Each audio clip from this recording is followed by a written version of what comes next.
Welcome to another episode of For the Love of Chiropractic. I'm your host, Dr. Robert Freeman.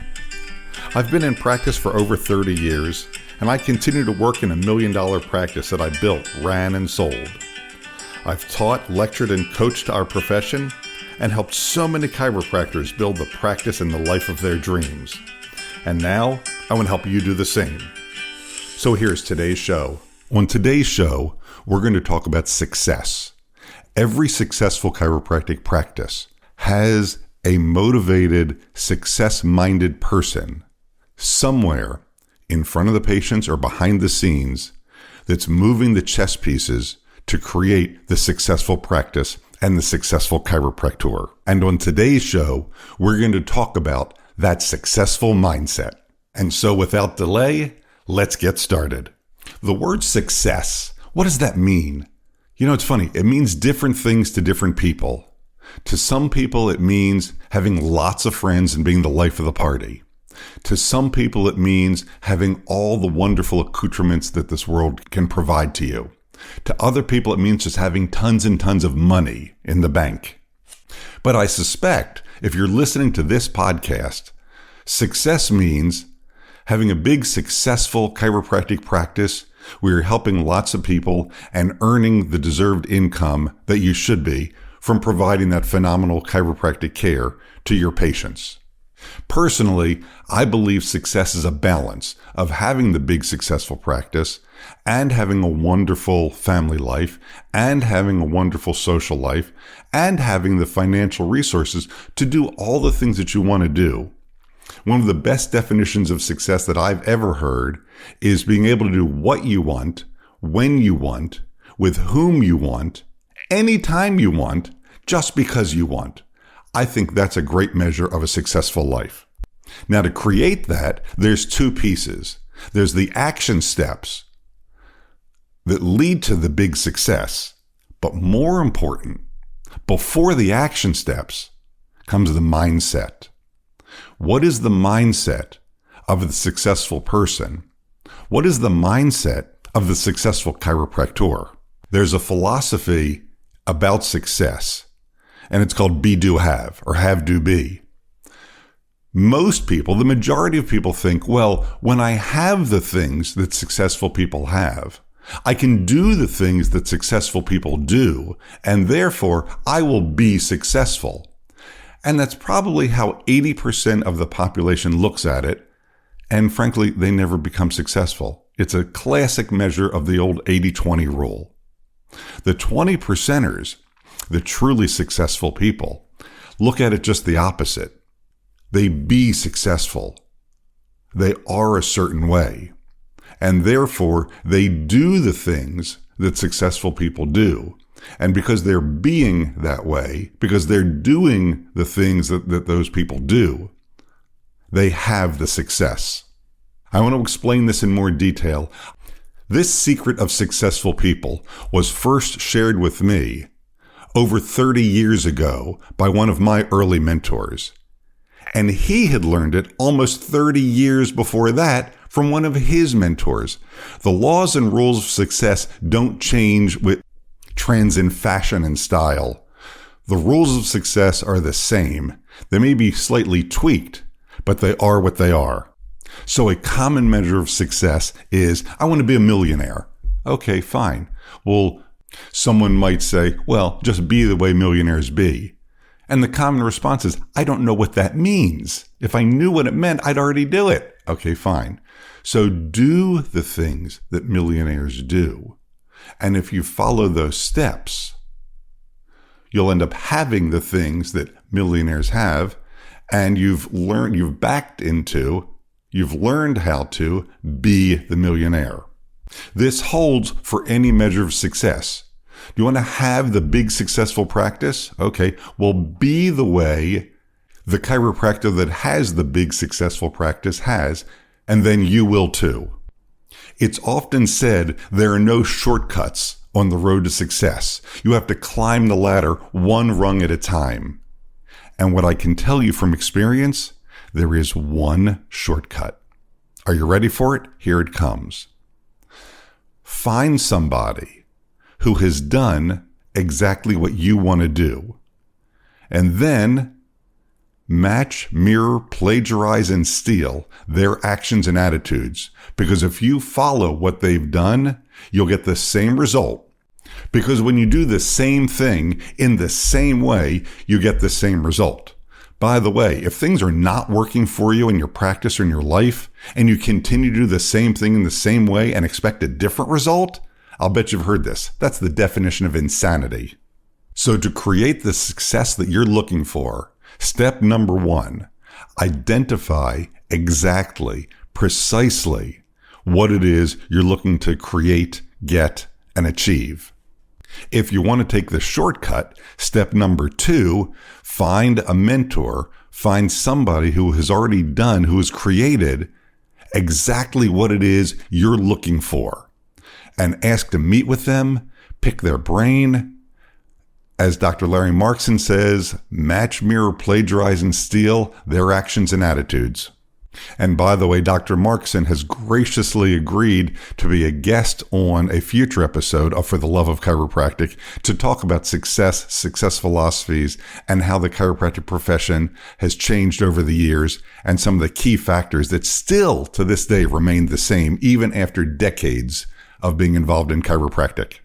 So getting back to the practice, you've decided what it is you want it to look like, what it is you're working to create.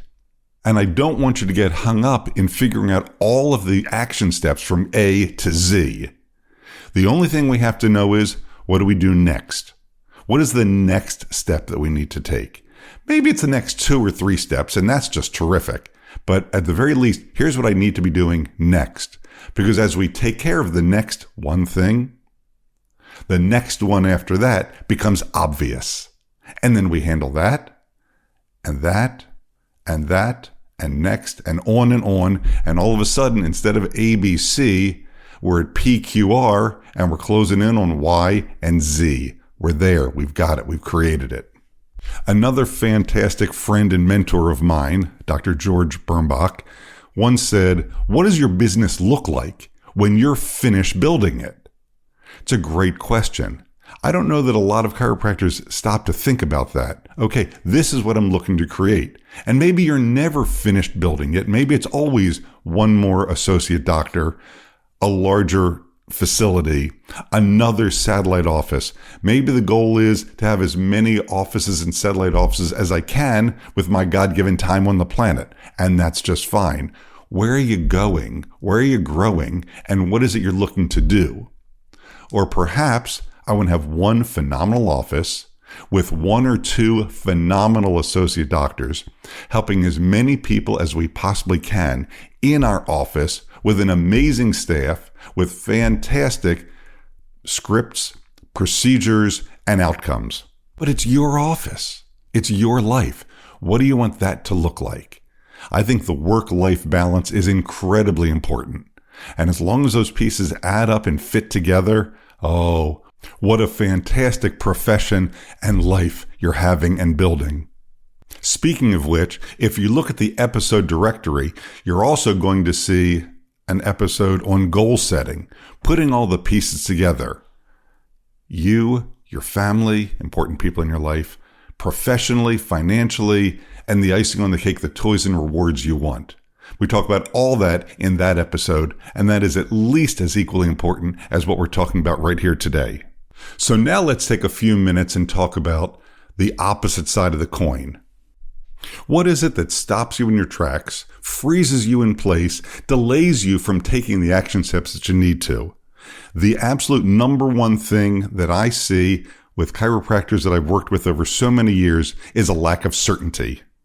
If you're ever saying to somebody else or to yourself, I'm just not sure, and fill in the blank, that I'm not sure is a lack of certainty. Get certain is my number one piece of advice. Because certainty is one of the main ingredients of success. I'm not saying be arrogantly certain.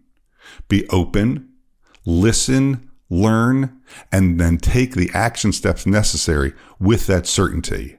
And this holds true whether we're talking about relationships, professionally, care plans, financially, making a big purchase, if you're saying things like, well, I'm not sure, but I think we'll try this and see what happens, take a little bit of certainty in your hands and confidently step forward. When we talk about being in practice, one of the beautiful things about being a doctor is we're allowed to have absolute certainty and confidence as long as we also keep our eyes open. I am absolutely certain that the problem with your lower back is a facet joint issue because you have these positive tests and all the signs that match it. So we're going to proceed with the following treatment plan to work to get you better. Again, in healthcare, we are confident and certain. We go through, we do the things that we believe are the correct things to be doing with confidence and certainty. And then when we get to a reexamination, or if new symptoms appear, or we do additional testing, we're allowed to say, all right, now, based on these new test results, clearly it's a disc syndrome and not a simple facet syndrome. Therefore, this is exactly what needs to be done now.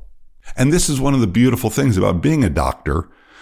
You make choices for your patients about the things that you're providing to them, for them, and with them based on all the current information that we have. That's called standard of care. And when that information changes, you're allowed to completely change your action steps, and that's what's expected in the area of healthcare. I have a very close friend who's an attorney, and years ago, we would argue back and forth about different things like this, and how healthcare and law are two wonderful professions, but they have a very different basic viewpoint on facts. We've already talked about what happens in healthcare. We take action steps based on the facts that we have in front of us and move forward. In law, you have to choose a position. Guilty, not guilty. And as the attorney, defend that position no matter what happens, no matter what new facts come to light. And you just hope and work like heck that by the time you get to the end of the case, the side that you're on is the one that's found to be correct. And all I can say to that is, oh, thank God we're not attorneys. So the opposite of a lack of certainty is being decisive. Know what you know, keep your eyes open, but be decisive. The next thing on our list is no procrastination. If you have the certainty you're being decisive, don't procrastinate, do it now. And following up on that, if you're going to do it now, take massive action steps. Take as big a step forward as you possibly can. Confront what needs to be confronted and have no fear about it. And I threw those last two in kind of quickly. Have no fear and confront. That lack of certainty and fear go hand in hand. I'm not certain and I'm scared, blah, blah, blah, blah, blah. Fill in the blank. When you're not certain and afraid, that's where the fear of confrontation comes in. Step up to it, whether it's a situation, a person, or anything else that you've been afraid to handle. Confront it and put it behind you. Success philosophy is such a wonderful area to look into and examine. I decided to make myself a student of success philosophy over 30 years ago. And the more that I've studied it, the more that I've learned about it, the more that I've listened, read, and spoken with experts in the field, the more that I understand success can be had by anyone who's willing to follow the time-honored steps and apply the pieces consistently. Consistency over time always accomplishes the goal. Some of the other pieces in success philosophy that we're going to be visiting, I've already mentioned goal setting, and there's a whole episode dedicated to the process of proper goal setting. But we'll also spend time talking about affirmations, what they are, why they're important. Talk about visualization, why that's important, what that's all about. And possibly the granddaddy of all of them, meditation. If you don't start with quieting the mind, how can you possibly hope to calmly get to the goal you're looking to get towards and to have the road as smooth as possible? So to bring it all home, I was recently at one of the chiropractic colleges speaking with a group of students who were within a year of graduating. One of the young soon-to-be docs asked me, "So do you think I should associate or should I start on my own immediately?" And I told her that's a great question. And it was as if a pin had dropped because everybody stopped to listen to the answer. My best piece of advice is what we've already said in this episode, which is identify exactly what it is you want to be doing. And if you're not sure, then definitely don't go out and start your own practice. Find someone who's doing what you want to be doing or what you think you want to be doing and learn everything you can from them. And then you're in a great position to go out and light the world on fire.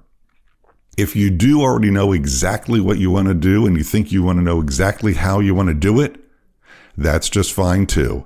I still think there needs to be a mentor, a coach, somebody riding co-pilot with you to help see the next steps in the future and move you forward as fast as possible. All right, and that's our show for today. If you have a question about today's show or your own practice, feel free to reach out at fortheloveofchiropractic.com. Before making changes to your practice, be sure to seek legal advice regarding those changes and regulations in your state. For the Love of Chiropractic is an RGF production, all rights reserved. And thanks for listening. Original music provided by Hunter Rich Music.